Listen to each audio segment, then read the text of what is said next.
So today we're going to talk about polynomial multiplication and division. You guys now know some basic definitions, coefficient, degree, like terms. You know how to add and subtract polynomials.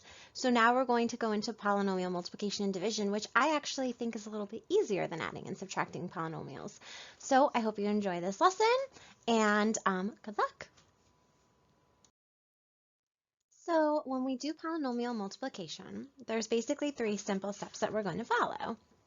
Here is our example, 4x cubed times 8x squared. So what do we do first? Well, the first thing we do is multiply the coefficients. And at this point, I'm going to assume that you guys are pretty comfortable with that vocabulary word. And if you're not, please go back to the polynomial definitions video and make sure you rewatch it. So quick reminder, the coefficients are just those numbers in front of our variable that we're multiplying our variables by. So here they're 4 and 8, okay? So we're going to take those two coefficients and we're going to multiply them together, which gives us 32, right? 4 times 8 is 32. That's the first piece we need for our answer.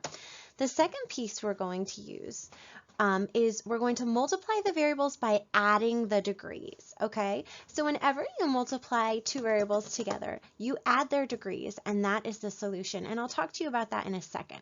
But first, let's identify the degrees and add those together. So again, I'm going to assume you guys are pretty comfortable with that vocabulary word degrees, okay? So here we are in our first term, 4x cubed, the degree is 3, right? The degree is just the exponent that the variable is being raised to. And in our second term, 8x squared, we have degree 2.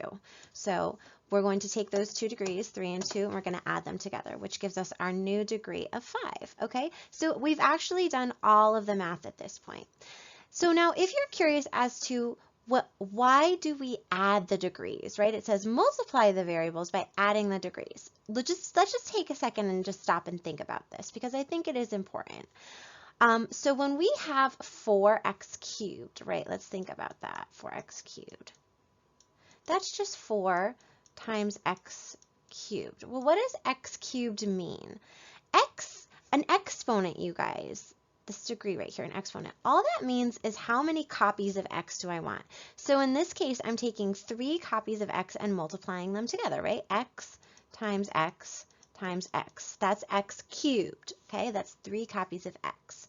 And then in my next term, I have 8x squared. Well, what does that mean? That's just 8 times x squared.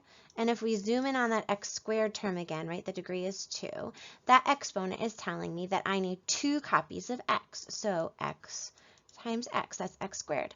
Well, you guys, how many copies of x does that leave me with? 1, 2, 3, 4, 5, right? Now I'm multiplying together x times x times x times x times x.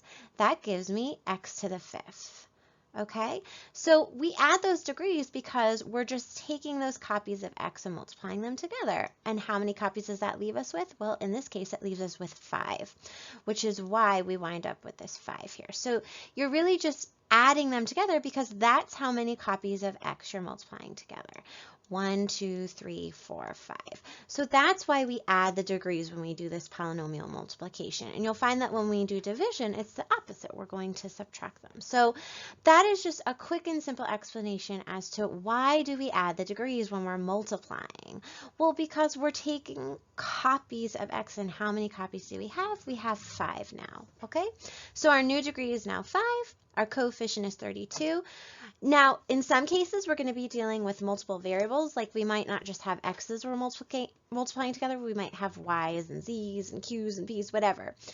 In this case, we only have x's, so we don't really have to worry about this third step too much for this example, but in other examples we might. So you always write your final answer in descending order, highest to lowest order of degree. Here we only have 1 degree, we only have 1 variable, so it's pretty easy. We just take those two pieces and put them together, which gives us 32x to the 5th, okay?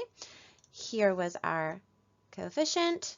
Here was our degree. We knew what our variable was. It's x, so that gives us 32x to the 5th. All right, you guys, not so bad. So now let's talk about polynomial division, which is very, very similar to polynomial multiplication. Just like I said, instead of adding the degrees, now we're going to be subtracting the degrees. So it's the same exact 3 steps with that one little twist. And of course, now we're dividing and not multiplying. So our first step would be to divide the coefficients. Let's identify those. We have 27 and 9.